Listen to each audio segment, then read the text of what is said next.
Malaysia bisa bikin izin dalam 2 minggu, kenapa kita izinnya 2 tahun? Memalukan. Dan kita jangan banyak inisiatif. Sudah perintah presiden, perintah menteri, di bawah bikin lagi dia, diolah lagi. Peraturan menteri lah, peraturan teknis lah, rekomendasi lah. Akal-akalnya itu, saya ingatkan ya, semua menteri tertibkan birokrasimu ke bawah.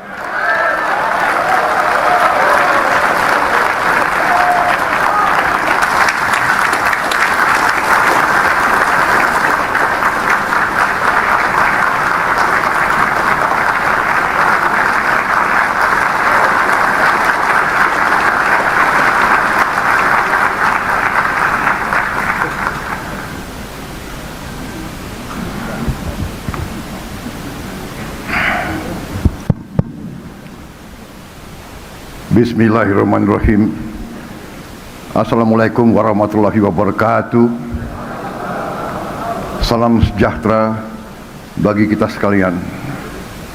Shalom Salve, Om Swastiastu, Namo Buddhaya, Salam Kebajikan, Rahayu Rahayu. Yang saya hormati Wakil Presiden Republik Indonesia Saudara Gibran Rakabuming Raka, yang saya hormati Ketua Majelis Permusyawaratan Rakyat Republik Indonesia Saudara Ahmad Muzani, dan para Wakil Ketua MPR RI, yang saya hormati Ketua Dewan Perwakilan Rakyat Republik Indonesia Saudari Puan Maharani, dan para Wakil Ketua DPR RI, yang saya hormati Ketua Dewan Perwakilan Daerah Republik Indonesia Saudara Sultan Bakhtiar Najamuddin, beserta para Wakil Ketua DPD RI. Yang saya hormati pimpinan serta seluruh anggota MPR RI, DPR RI, dan DPD RI, para pimpinan lembaga tinggi negara yang hadir, yang saya hormati para ketua umum partai politik yang hadir, Ketua Umum PDI Perjuangan yang diwakili oleh Saudara Puan Maharani, Ketua Umum Partai Golkar Saudara Bahlil Lahadalia, Ketua Umum Partai Nasdem Saudara Surya Dharma Paloh, yang mewakili Ketua Umum Partai Kebangkitan Bangsa Saudara Abdul Mohamed Iskandar yang sedang berangkat haji, Presiden Partai Keadilan Sejahtera Saudara Muzamil Yusuf, Ketua Umum Partai Amanat Nasional Saudara Zulkifli Hasan, Ketua Umum Partai Demokrat Saudara Agus Harimurti Yudhoyono, yang saya hormati Ketua Badan Pemeriksa Keuangan, Ketua Mahkamah Agung, Ketua Mahkamah Konstitusi, Ketua Komisi Yudisial, Gubernur Bank Indonesia, dan pimpinan lembaga-lembaga tinggi negara lainnya. Saya hormati para Menteri, Panglima TNI, Kapolri, Jaksa Agung, serta seluruh anggota Kabinet Merah Putih yang hadir. Dan yang saya hormati perwakilan dari kelompok-kelompok masyarakat yang hadir, dan yang saya muliakan saudara-saudara sebangsa dan setanah air yang saya cintai dimanapun engkau berada. Alhamdulillah Rabbil Alamin, puji syukur kita panjatkan kehadirat Allah Subhanahu wa Ta'ala. Atas rahmat dan hidayahnya kita dapat menjalankan tugas kenegaraan hari ini dalam suasana yang aman, tentram, dan damai. Pada kesempatan yang baik ini, saya ingin menyampaikan penghargaan saya setinggi-tingginya kepada pimpinan dan anggota MPR, DPR, dan DPD RI atas diselenggarakannya rapat paripurna DPR ini yang dihadiri anggota DPR dan DPD RI bertepatan dengan peringatan Hari Kebangkitan Nasional kita. Saya sengaja minta waktu untuk berdiri di hadapan saudara-saudara sekalian untuk menyampaikan langsung sendiri arah kebijakan ekonomi dan fiskal negara kita sebagai pembicaraan pendahuluan dalam penyusunan rancangan anggaran pendapatan dan belanja negara APBN tahun 2027. Pimpinan dan seluruh anggota Dewan yang saya muliakan, kita sekarang sebagai bangsa menghadapi tantangan geopolitik dan geoekonomi yang penuh dengan konflik, ketegangan, dan ketidakpastian. Peperangan terjadi di banyak tempat, bahkan di Eropa, di Timur Tengah, di kawasan yang walaupun jauh dari kita, tetapi ternyata memiliki dampak dan pengaruh yang sangat besar terhadap kehidupan kita. Oleh karena itu, karena kondisi yang kita hadapi seperti ini, saya berpendapat bahwa Presiden Republik Indonesia harus hadir langsung menyampaikan pokok-pokok pikiran perekonomian dan pengelolaan negara. Saudara-saudara sekalian, saya telah disumpah oleh saudara-saudara sekalian, di hadapan saudara-saudara sekalian, dan di hadapan rakyat, tugas saya untuk menjalankan Undang-Undang Dasar Negara Republik Indonesia 1945, di mana saya bertanggung jawab untuk melindungi segenap tumpah darah Indonesia, bertanggung jawab untuk memajukan kesejahteraan, memajukan kecerdasan bangsa, untuk menjaga peran Indonesia dalam menjaga perdamaian dan ketertiban dunia. Dalam rangka itulah saya memandang bahwa anggaran pendapatan dan belanja negara bukan sekedar dokumen keuangan negara. APBN adalah wujud dari alat perjuangan kita sebagai bangsa. APBN adalah alat untuk melindungi rakyat, alat untuk memperkokoh dasar-dasar dan sendi-sendi ekonomi bangsa, alat untuk memastikan setiap warga negara dapat hidup lebih sejahtera, dan sebagai alat untuk menjadi pedoman perjalanan kita ke depan.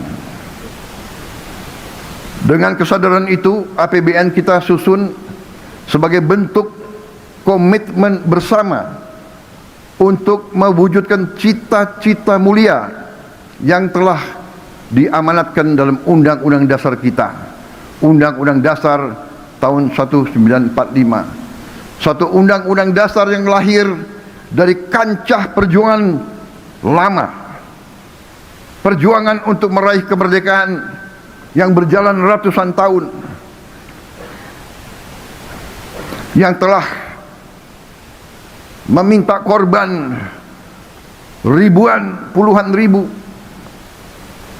pendahulu-pendahulu kita,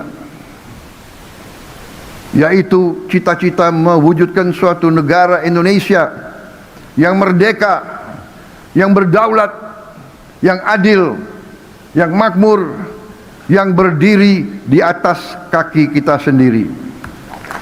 Saudara-saudara sekalian, sekarang izinkanlah saya menyampaikan angka-angka kunci dari kerangka ekonomi makro dan pokok-pokok kebijakan fiskal atau bisa kita sebut KEM PPKF tahun 2027. Pertama, pendapatan negara dalam APBN 2027 kami targetkan mencapai kisaran 11,82 hingga 12,40% dari produk domestik bruto kita.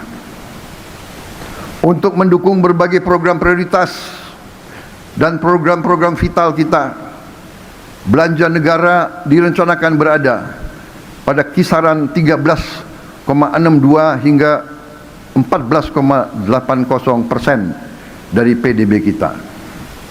Dari sisi pembiayaan, defisit kita di tahun 2027, defisit APBN akan kami jaga pada kisaran 1,80 hingga maksimal 2,40% PDB.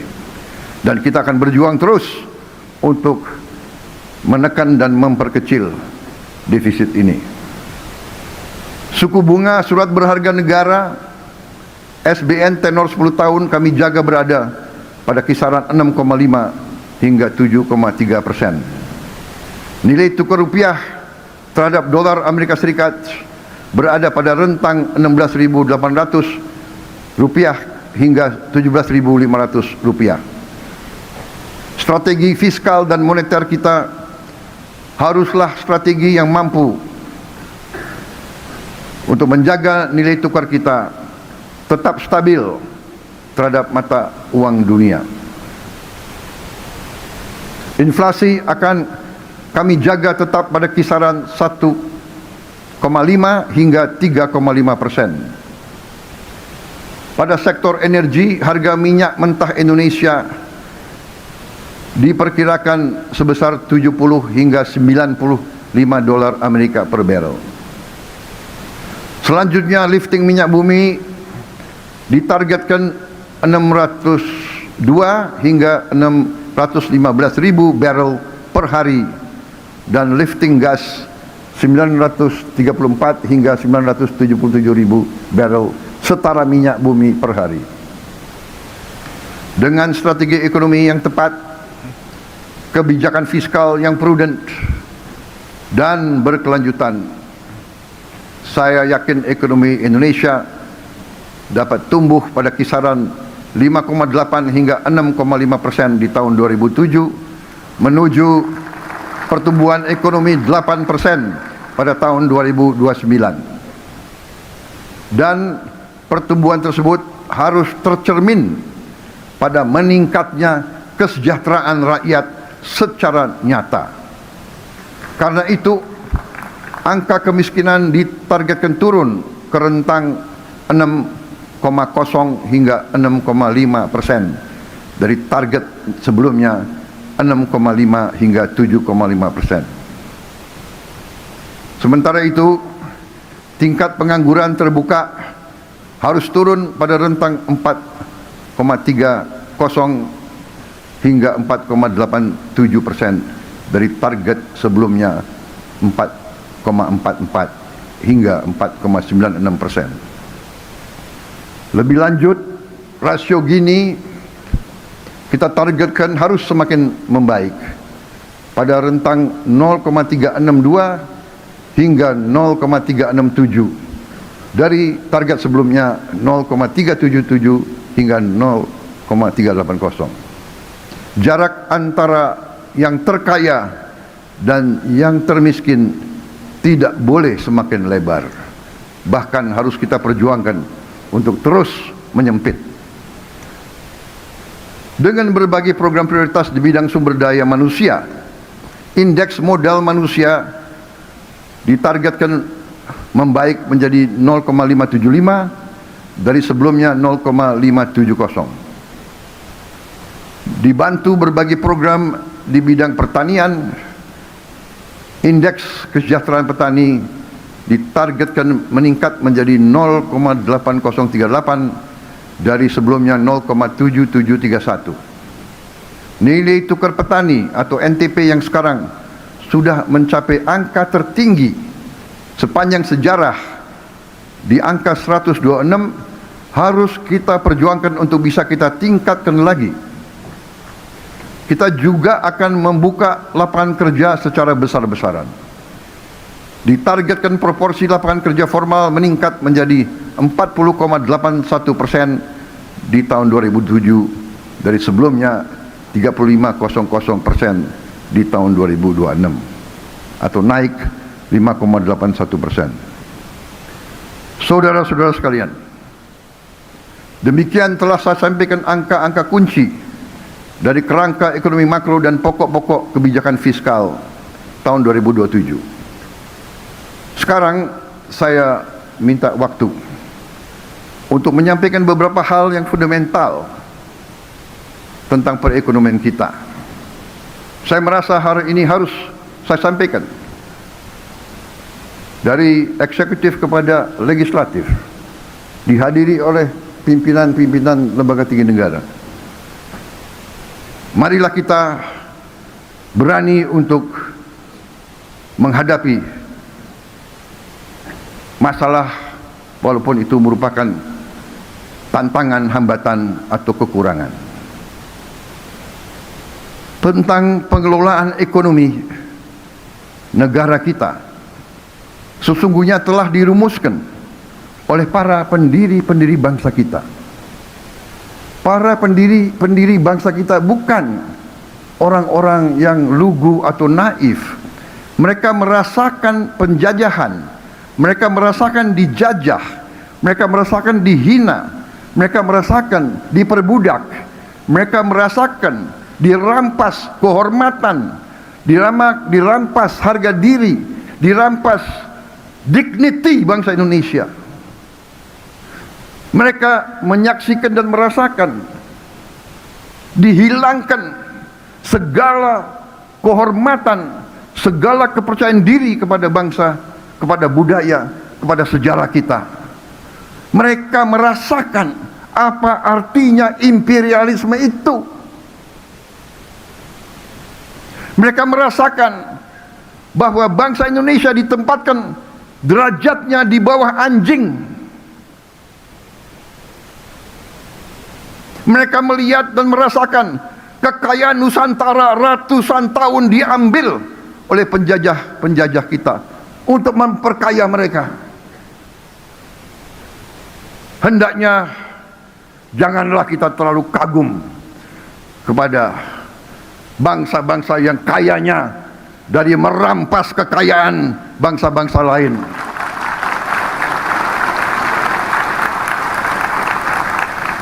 Janganlah kita rendah diri. Janganlah kita selalu mengagumi apa yang mereka ajarkan kepada kita, padahal mereka sendiri tidak menjalankan apa yang mereka ajarkan kepada kita. Saya tidak mengajak kita untuk membenci siapapun.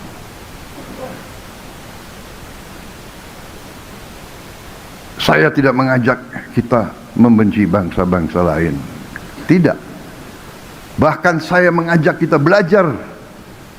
Tapi juga kita harus belajar dari sejarah. Ada suatu adagium bahwa mereka yang tidak belajar dari sejarah akan dihukum oleh sejarah, akan mengulangi sejarah kelam yang sama yang dialami oleh nenek moyang mereka. Ini adagium yang terjadi di banyak negara. Para pendiri bangsa kita sadar bahwa apabila pemimpin di Nusantara kita lemah, apabila pemimpin di Nusantara tidak bersatu, maka kekayaan Nusantara akan terus diambil oleh kekuatan-kekuatan di luar Nusantara. Ini sejarah, ini terjadi. Marilah kita buka fakta. Negara Nederland Belanda dari sejak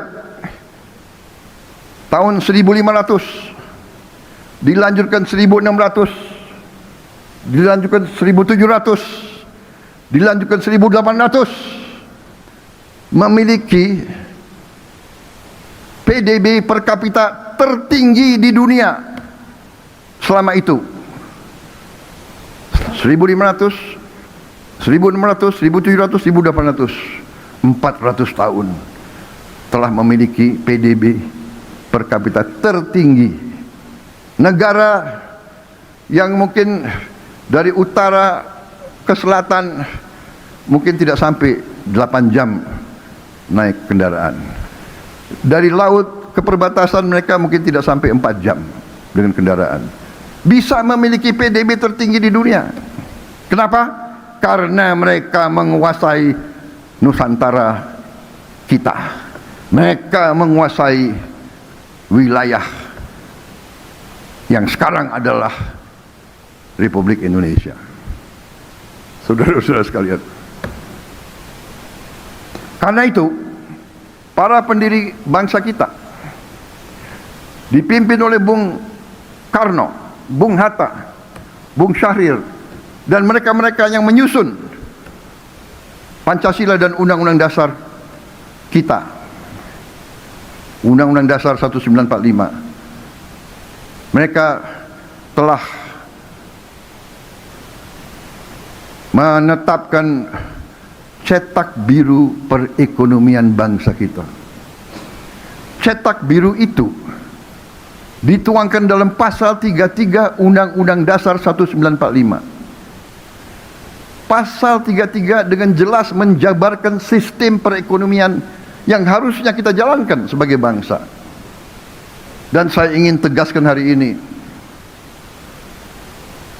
keyakinan saya bahwa apabila kita menjalankan pasal 33 Undang-Undang Dasar 1945, kita jalankan dengan baik, kita jalankan dengan murni dan konsekuen, negara kita akan memiliki sumber daya yang cukup untuk menjamin Indonesia sungguh-sungguh akan menjadi negara yang makmur, yang adil, di mana rakyatnya menikmati kesejahteraan dan kualitas hidup yang layak. Rakyat kita tidak bermimpi untuk mengalami kehidupan yang kaya raya, tapi mereka bermimpi untuk bisa hidup dengan layak, dengan baik. Mereka bermimpi bisa makan dengan baik tiap hari, bisa memberi susu untuk anak-anaknya, bisa mencari obat bila mana anak mereka sakit atau bapak mereka sakit. Mereka bermimpi bisa punya rumah yang layak. Mereka bermimpi bisa melihat anaknya berangkat sekolah dengan sehat. Mereka bermimpi bahwa orang tuanya bisa dapat pekerjaan yang baik dengan pendapatan yang cukup. Itu adalah mimpi dan harapan rakyat kita. Saudara-saudara sekalian, setelah saya evaluasi, setelah saya melihat angka-angka, setelah saya melihat sungguh betapa besarnya kekayaan kita, saya semakin yakin bahwa menjalankan Undang-Undang Dasar 1945 ini haruslah menjadi tanggung jawab kita semua. Kita tentu ingin masa depan yang lebih baik untuk rakyat kita.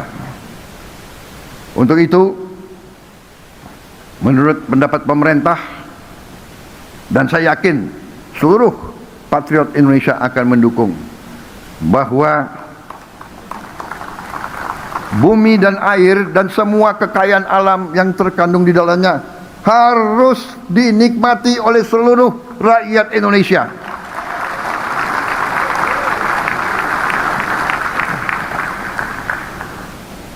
Itu adalah cita-cita pendiri bangsa kita, dan hanya itu yang bisa membuat kita tinggal landas mencapai cita-cita kita semua. Saudara-saudara sekalian, kita ingin petani-petani kita tersenyum, cerah karena hasil panen yang melimpah dan mendapat nilai yang sewajarnya, nilai yang cukup tinggi. Kita ingin nelayan-nelayan kita yang mempertaruhkan nyawa untuk menghasilkan protein untuk rakyat kita, pergi ke laut dengan perlengkapan yang baik dan aman, dan mendapatkan hasil tangkapan yang bernilai tinggi. Sekarang nelayan-nelayan kita sulit mendapat es batu. Es batu saja mereka sulit untuk mendapatkan, apalagi solar yang mereka butuh. Pemerintah akan intervensi, akan melakukan upaya besar. Kita akan bangun dalam 3 tahun yang akan datang 5.000 desa nelayan. Tahun ini kita akan resmikan 1.386 desa nelayan. Kita akan menjamin tiap nelayan bisa punya es batu. Kita akan membuat instalasi pembuat es batu di tiap desa nelayan. Kita akan membuat ruang cold storage pendingin di setiap desa nelayan, dan kita akan bikin SPBU khusus untuk nelayan di setiap desa nelayan. Para nelayan kita harus kita berdayakan, karena mereka di ujungnya akan menguasai lautan kita. Saudara-saudara sekalian, kita ingin guru-guru kita terjamin kesejahteraannya. Masa depan suatu bangsa ditentukan oleh kualitas pendidikan yang dapat diberikan kepada anak-anaknya. Kualitas pendidikan ditentukan oleh guru-guru yang berkualitas, guru-guru yang semangat, guru-guru yang gembira, guru-guru yang bisa menjadi contoh bagi generasi-generasi penerus bangsa. Memperbaiki kondisi kehidupan guru harus menjadi prioritas kita. Kita ingin juga usaha mikro, kecil dan menengah kita berkembang, sehingga bisa mendapat penghasilan yang cukup baik untuk sebagian besar rakyat kita. Dan kita ingin para orang tua serta mereka yang sudah lanjut usia dan hidup sendiri dapat hidup dengan tenang di usia senja, karena ditopang jaringan jaminan sosial yang memadai. Kita ingin melihat Indonesia yang setiap warga negaranya hidup rukun, damai, cukup sandang pangan dan papan. Kita ingin Indonesia yang gemah ripah, loh jinawi, toto tentrem, kerto raharjo. Kita ingin mewujudkan cita-cita nenek moyang kita. Negeri yang baldatun, toyibatun, warobun ghafur. Negeri yang makmur, baik, dan selalu mendapat ampunan dan anugerah dari Allah Subhanahu wa taala, Tuhan Maha Besar, Tuhan Maha Kuasa. Negara di mana hukum berlaku adil untuk semua, terutama menjamin keadilan bagi yang paling tidak berdaya. Jangan hukum yang adil hanya untuk mereka yang kuat dan mereka yang punya uang banyak. Saudara-saudara sekalian, kita sesungguhnya memiliki modal yang sangat kuat untuk mewujudkan cita-cita dan harapan ini. Posisi geografis kita sangat strategis. Puluhan persen perdagangan dunia melalui perairan kita. Bumi dan air kita sangat luas. Tiap malam puluhan ribu kapal berbendera asing mengambil kekayaan kita secara ilegal, secara tidak sah. Harus kita tegakkan kedaulatan kita di lautan kita sendiri. Kita memiliki bonus demografi yang menopang domestik, konsumsi domestik, dan pasar domestik yang besar. Pasar kita bisa sebesar Eropa, dan sungguh sumber daya alam kita melimpah. Kita punya komoditas-komoditas yang sangat berharga. Batu bara kita, nikel kita, tembaga kita, minyak kelapa sawit kita, logam tanah jarang, kekayaan laut yang melimpah. Saudara-saudara sekalian, Indonesia adalah pengekspor minyak kelapa sawit terbesar di dunia. Devisa ekspor minyak kelapa sawit mencapai 23 miliar dolar, setara dengan 391 triliun rupiah pada tahun 2025. Indonesia juga adalah pengekspor batu bara terbesar di dunia. Devisa ekspor batu bara mencapai 30 miliar dolar Amerika, setara 510 triliun rupiah pada tahun 2025. Selain itu, kita juga sekarang sudah jadi pengekspor paduan besi atau ferroalloys terbesar di dunia. Devisa ekspor paduan besi kita mencapai 16 miliar dolar, setara dengan 272 triliun rupiah pada tahun 2025. Tiga komoditas strategis ini menghasilkan devisa lebih dari 65 miliar dolar Amerika, setara dengan 1.100 triliun rupiah per tahun. Tapi marilah kita jujur kepada diri kita sendiri. Hari ini Indonesia sebagai negara anggota G20, tapi rasio belanja negara kita terhadap produk domestik bruto kita adalah yang paling rendah di antara negara-negara G20. Demikian juga rasio penerimaan negara kita terhadap PDB kita adalah yang paling rendah di antara negara-negara G20. Dari data terbaru IMF kita bisa melihat rasio pendapatan Meksiko 25% dari PDB, India 20% dari PDB, Filipina 21% dari PDB, Kamboja saja 15% dari PDB, Indonesia 11 sampai 12% dari PDB. Kita harus introspeksi dan sadar dan berani bertanya, kenapa kita tidak bisa kelola ekonomi kita sehingga pendapatan negara kita bisa setara dengan negara-negara seperti Filipina, Meksiko. Sekarang pun kita masih di bawah Malaysia. Apa yang sebabkan kita tidak mampu? Bedanya apa kita sama orang Malaysia, orang Kamboja? Bedanya apa kita sama orang Filipina?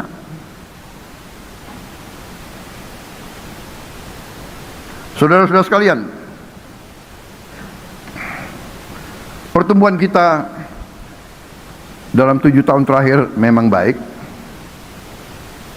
5% tiap tahun. Selama 7 tahun kali 5%, pertumbuhan kita 35%. Harusnya kita tambah kaya 35%. Tapi apa yang terjadi? Sekali lagi, saya mengajak kita jujur kepada diri kita sendiri dan kepada rakyat kita. Ini mungkin menyakitkan bagi kita. Saya merasa setelah saya terima data-data ini, beberapa minggu setelah saya jadi presiden, saya merasa seolah saya dipukul di ulu hati saya. Saudara-saudara sekalian, 7 tahun kali 5%, 35% ekonomi kita tumbuh. Tapi rakyat kita yang miskin tambah. Dari 46,1% naik jadi 4,9%. 8% naiknya. 3% naiknya lebih. Yang kelas menengah turun Saudara-saudara, saya bertanya di hadapan majelis yang terhormat ini, saya bertanya kepada semua partai politik, semua ormas, saya bertanya kepada semua pakar-pakar dan semua guru besar, bagaimana bisa pertumbuhan 35% tapi kelas menengah menurun, kemiskinan meningkat? Saudara-saudara, jawaban harus ilmiah, jawaban harus matematis, dan menurut saya jawabannya adalah bahwa kemungkinan besar, bukan kemungkinan, saya yakin sistem perekonomian yang kita jalankan berada pada trajektori yang tidak tepat. Mungkin perbedaan kita dengan negara-negara seperti Meksiko, seperti India, Filipina, dan lain sebagainya adalah perbedaan sistemik. Kita harus lihat fakta. Fakta kalau kita teruskan yang seperti ini, kalau kita teruskan sistem seperti ini untuk sekian tahun lagi, saya yakin bahwa tidak mungkin kita jadi bangsa yang makmur. Tidak mungkin kita jadi, tanpa kemakmuran kita tidak mungkin bisa menjaga kedaulatan kita. Bahwa kemungkinan besar kita akan menjadi bangsa yang lemah, bangsa yang selalu takut kurs dolar, takut BBM gak cukup, takut ini, takut itu, bangsa yang takut, bangsa yang elitnya takut. Padahal kita diberi karunia yang luar biasa oleh Maha Kuasa. Fakta juga telah menunjukkan bahwa telah terjadi mengalir keluarnya kekayaan kita sejak lama, bahkan sejak Orde Baru. Kalau kita melihat masa tahun 50-an, masa pemerintahan Bung Karno, sekali lagi saya bukan membela Bung Karno ya, walaupun Bung Karno memang milik bangsa, ini harus saya sampaikan juga, Bung Karno milik bangsa. Tapi kita tidak bisa menilai tahun 50 sampai tahun 60-an Indonesia disibukkan oleh intervensi asing, pemberontakan demi pemberontakan demi pemberontakan. Tidak mungkin kita bangun ekonomi kita. Di awal Orde Baru pun kita dikacaukan oleh banyak masalah, tapi alhamdulillah kita telah bangun ekonomi kita. Tapi apa yang kita ketemukan setelah berapa puluh tahun? Terjadi apa yang saya namakan outflow of national wealth. Saudara-saudara sekalian, bahwa negara kita tidak pernah rugi. 1 tahun pun kita tidak pernah rugi. Ekspor kita selalu lebih daripada impor kita. Kalau ilmu dagang berarti yang kita jual adalah lebih banyak dari yang kita beli. Harusnya negara ini tidak pernah akan mengalami krisis ekonomi. Tapi apa yang terjadi? Yang terjadi adalah keuntungan kita yang selama 22 tahun adalah 436 miliar dolar, yang keluar adalah 343 miliar dolar. Ini angka-angka dari PBB.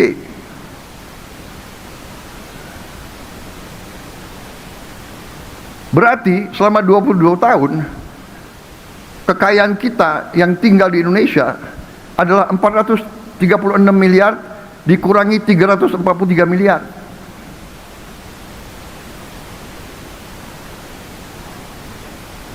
Saudara-saudara sekalian, ini yang sebabnya gaji-gaji guru kecil, gaji-gaji aparat penegak hukum kecil, gaji-gaji ASN kecil.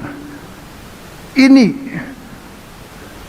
yang selalu anggaran tidak cukup, anggaran tidak kuat, dan sebagainya.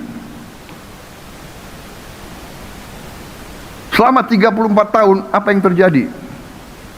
Yang terjadi adalah apa yang disebut under invoicing. Under invoicing adalah sebenarnya fraud atau penipuan yang mereka jual, yang dijual oleh pengusaha-pengusaha tidak dilaporkan yang sebenarnya. Banyak di antara mereka membuat perusahaan di luar negeri, dia jual dari perusahaan dia di dalam negeri ke perusahaan dia di luar negeri yang harganya jauh di bawah harga yang sebenarnya. Ini yang terjadi. Sekali lagi, ini adalah data dari PBB. Karena begini, katakanlah kita bisa bohong di pelabuhan Indonesia, kita bisa bohong di negara kita, kita kirim 10.000 ton batu bara, kita hanya laporkan 5.000 ton. Bisa di Indonesia. Di sana tidak bisa, di sana dicatat. Itu terjadi pada kelapa sawit, itu terjadi hampir semua komoditas. Itu adalah penipuan di atas kertas. Ada lagi penyeludupan. Ada lagi penyeludupan melalui pelabuhan.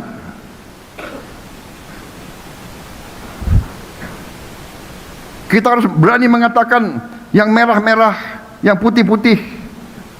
Kita harus berani mengatakan apa adanya. Kita harus perbaiki lembaga-lembaga pemerintah kita.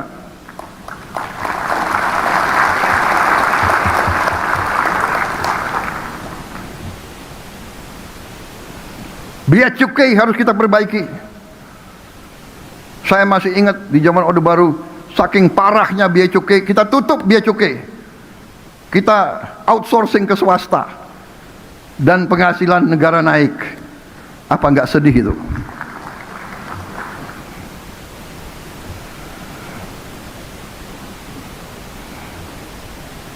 Ini perjuangan kita semua, ya. Saya bukan mau jatuhkan moral siapapun, tapi sudah saatnya kita bicara jujur kepada diri kita. Kita bicara jujur kepada rakyat kita.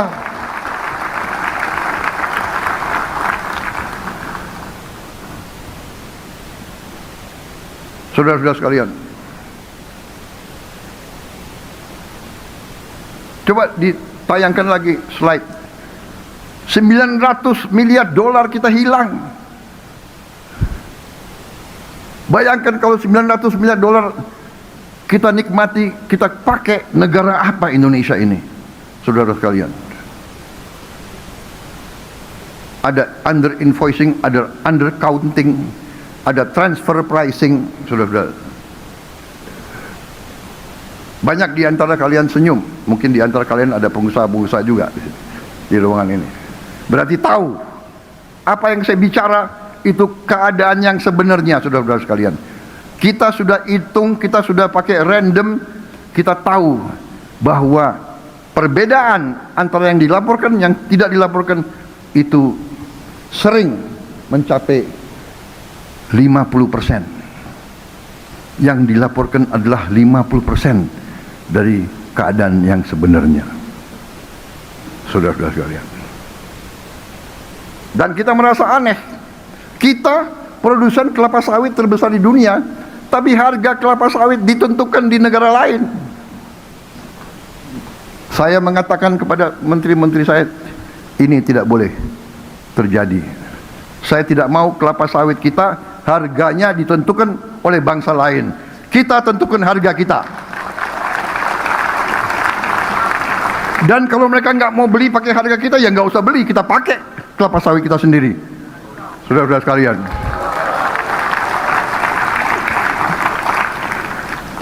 kenapa nikel kita ditentukan harganya oleh negara lain? Tidak boleh. Saya instruksikan kabinet saya, rumuskan harga nikel, harga emas, harga semua tambang kita, harga semua komoditas harus ditentukan di negara kita sendiri. Dan kalau mereka nggak mau beli, ya nggak apa-apa, biar aja itu di bawah tanah untuk cucu kita nanti. daripada kita jual murah. Saudara-saudara sekalian, saya minta dukungan majelis ini. Marilah bersama-sama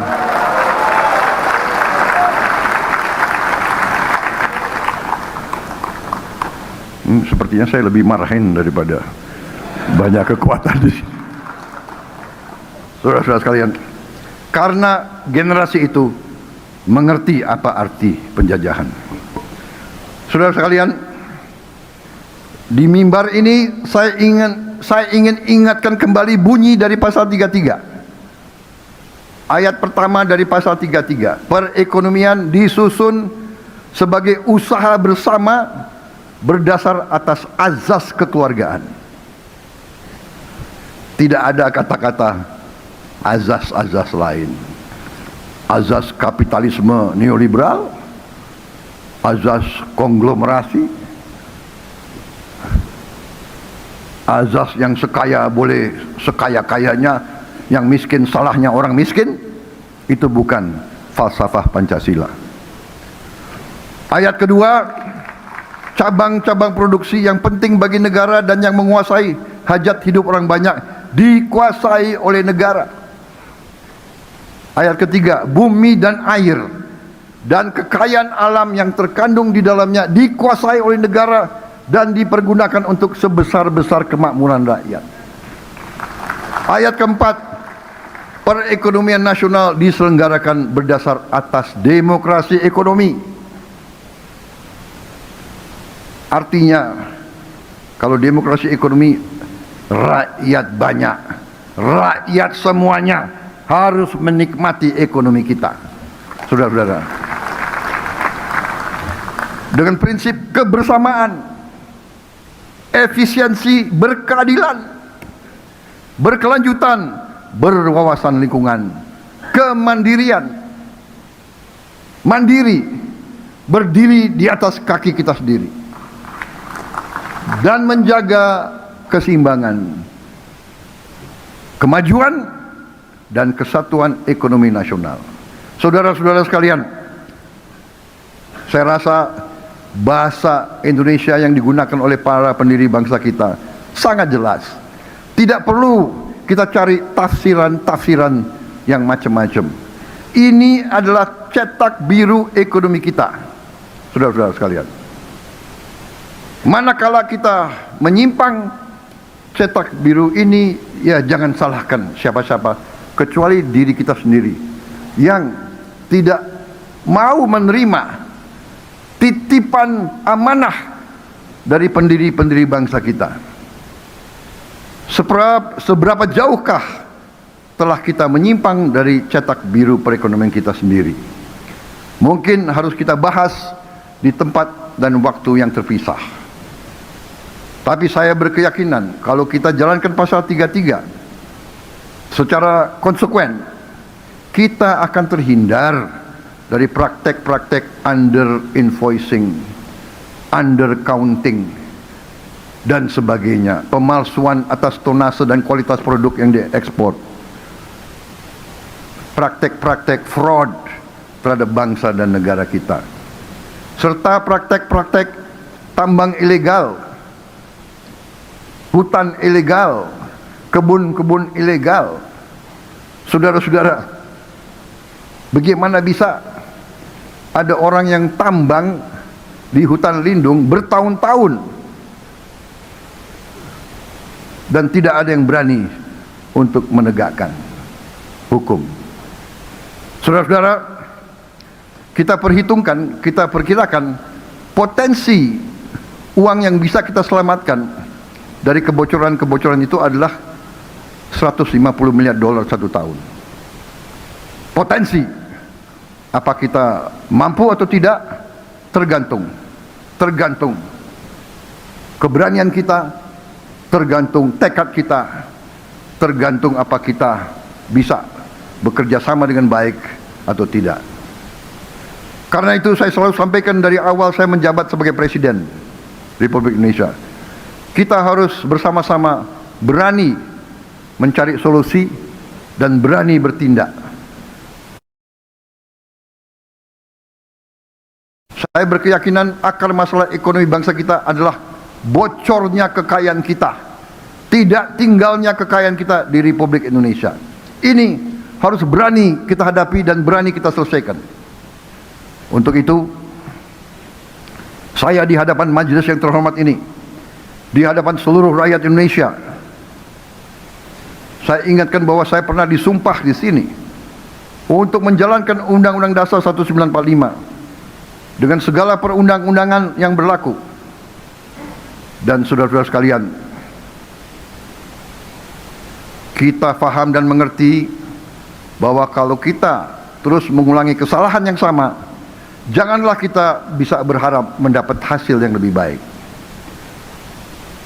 Untuk itu, untuk mencapai tujuan bernegara kita, hari ini pemerintah Republik Indonesia yang saya pimpin menerbitkan peraturan pemerintah tentang tata kelola ekspor komoditas sumber daya alam. Penerbitan peraturan ini, peraturan pemerintah ini adalah langkah strategis untuk memperkuat tata kelola ekspor komoditas sumber daya alam kita. Penjualan semua hasil sumber daya alam kita mulai dengan minyak kelapa sawit, batu bara, dan paduan besi, ferroalloys. Kita wajibkan harus dilakukan penjualannya melalui BUMN yang ditunjuk oleh pemerintah Republik Indonesia sebagai pengekspor tunggal. Dalam artian hasil dari setiap penjualan ekspor akan diteruskan oleh BUMN yang ditunjuk oleh pemerintah kepada pelaku usaha pengelola kegiatan tersebut. Ini bisa dikatakan sebagai marketing facility.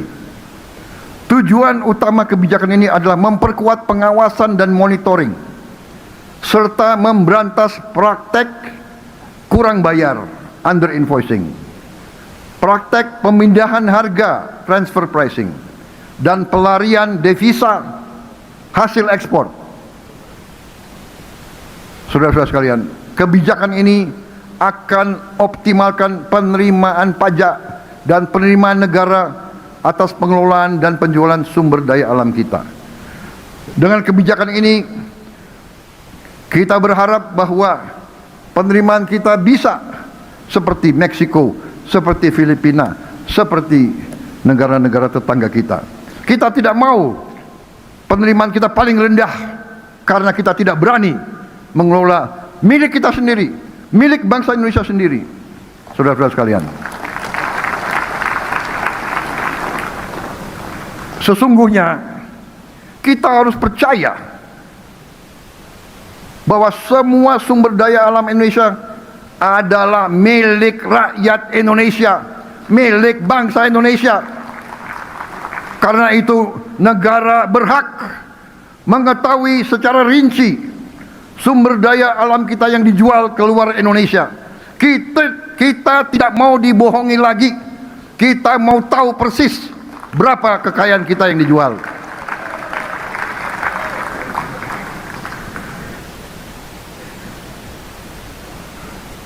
Saya percaya dan yakin setiap warga negara, apalagi pemimpin-pemimpin seperti yang ada di majelis ini, saya percaya setiap pemimpin yang punya akal sehat, yang punya kecerdasan, yang punya hati nurani, yang punya rasa cinta tanah air, saya yakin dan percaya tidak akan mengizinkan kekayaan alam kita terus dikelola tanpa pengawasan, tanpa kendali. Sudah terlalu lama, saudara-saudara sekalian. Kebijakan ini telah banyak dijalankan oleh negara-negara lain yang benar-benar menguasai kekayaan sumber daya alam mereka. Kita harus lihat dan belajar dari Saudi Arabia, dari Qatar, dari Rusia, dari Aljazair, dari Kuwait, dari Maroko, dari Ghana, bahkan dari tetangga kita Malaysia dan Vietnam. Kita tidak boleh naif. Kita tidak boleh lugu. Kita tidak boleh tidak menggunakan akal sehat kita. Kita harus belajar dari negara-negara seperti ini.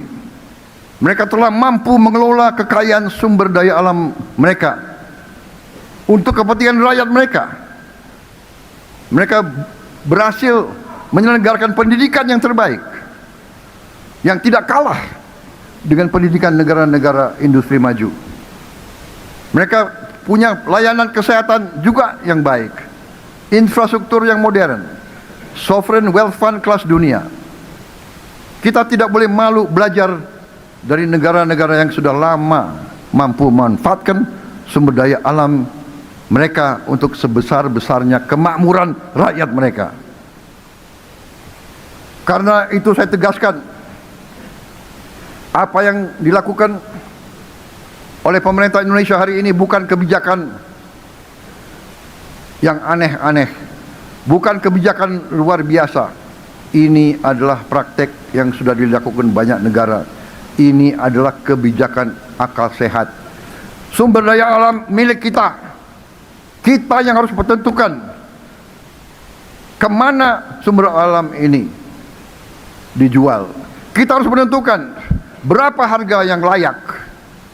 Kita tidak mau selalu menjadi korban dan selalu harus terima perlakuan tidak adil terhadap bangsa kita. Cukup sudah, saya katakan di sini. Indonesia sekarang berdiri di atas kaki kita sendiri. Sejalan dengan itu, pemerintah yang saya pimpin juga hari ini memperkuat kebijakan devisa hasil ekspor melalui peraturan pemerintah devisa hasil ekspor dari kegiatan pengusahaan, pengelolaan, dan pengolahan sumber daya alam.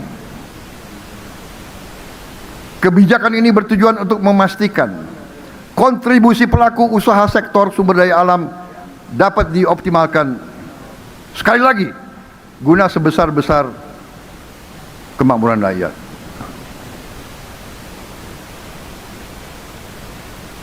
Sekali lagi, bumi, air, dan semua hasil sumber daya alam Indonesia adalah milik kita, milik rakyat dan bangsa Indonesia. Dalam usaha kita memperbaiki kelemahan-kelemahan dalam sistem tata kelola kita, saya minta saudara-saudara sekalian untuk tidak berkesimpulan bahwa Indonesia tidak perlu suatu perekonomian di mana sektor swasta memainkan peran yang besar. Justru kita perlu sektor swasta. Kita perlu mendukung peran sektor swasta. Kita butuh sektor swasta yang dinamis. Kita perlu pengusaha-pengusaha yang penuh dengan inovasi, penuh dengan inisiatif, penuh dengan inovasi, dan yang memiliki kemampuan manajerial yang baik dan handal.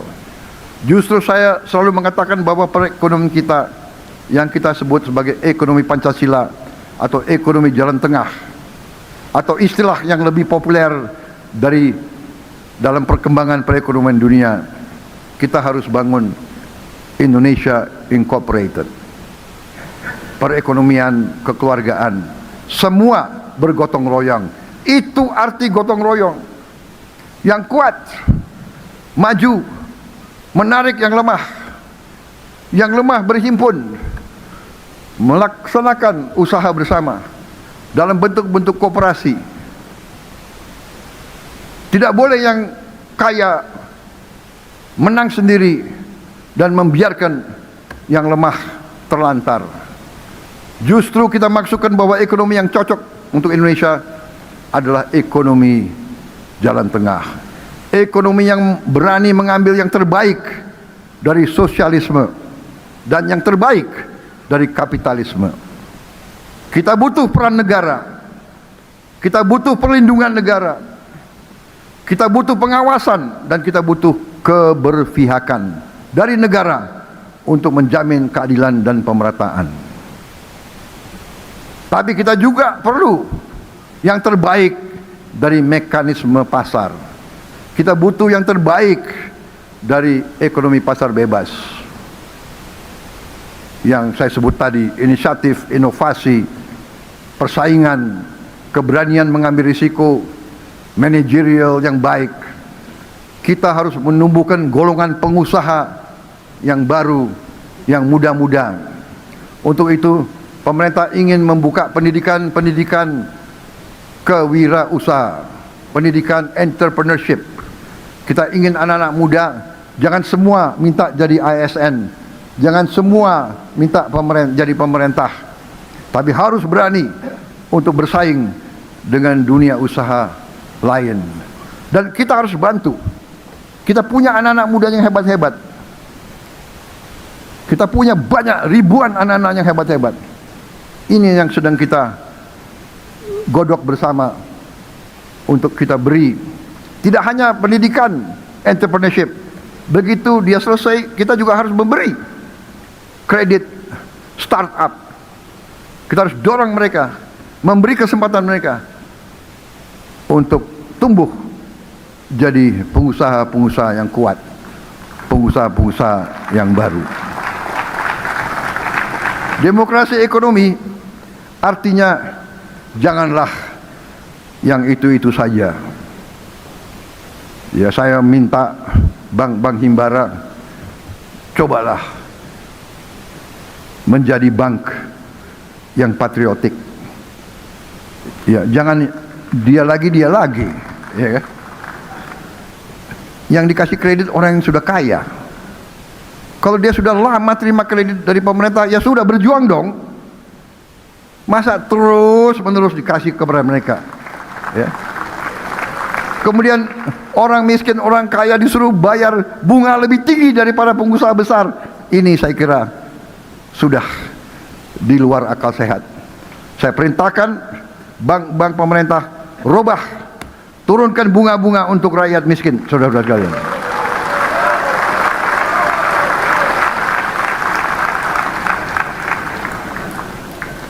Harusnya yang besar-besar dengan kekuatan mereka, dia bisa dapat financing dari mana-mana. Kan harusnya begitu. Saudara-saudara sekalian, tapi sebaliknya, kita tidak boleh merasa bahwa negara akan berbuat semuanya.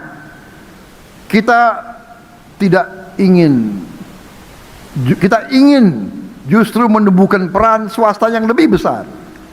Tapi besar, tapi benar. Jangan besar tidak benar.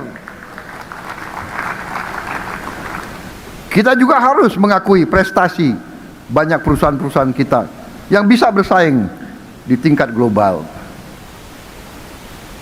Bagaimanapun perusahaan seperti Indofood sudah dipasarkan di seluruh dunia.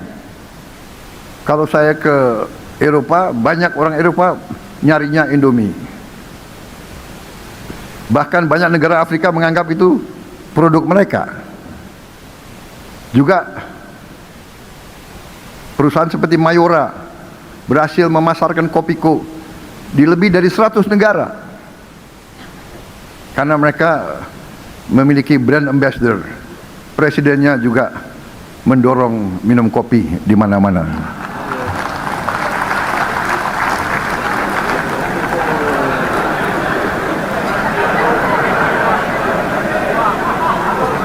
Tapi saya paham.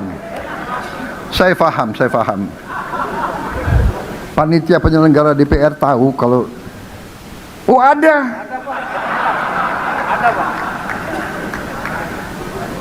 Pak. Saya mohon izin, boleh saya minum, Ibu Ketua?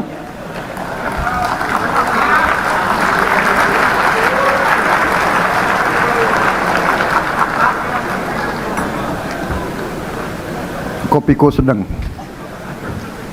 Presidennya peminum kopi.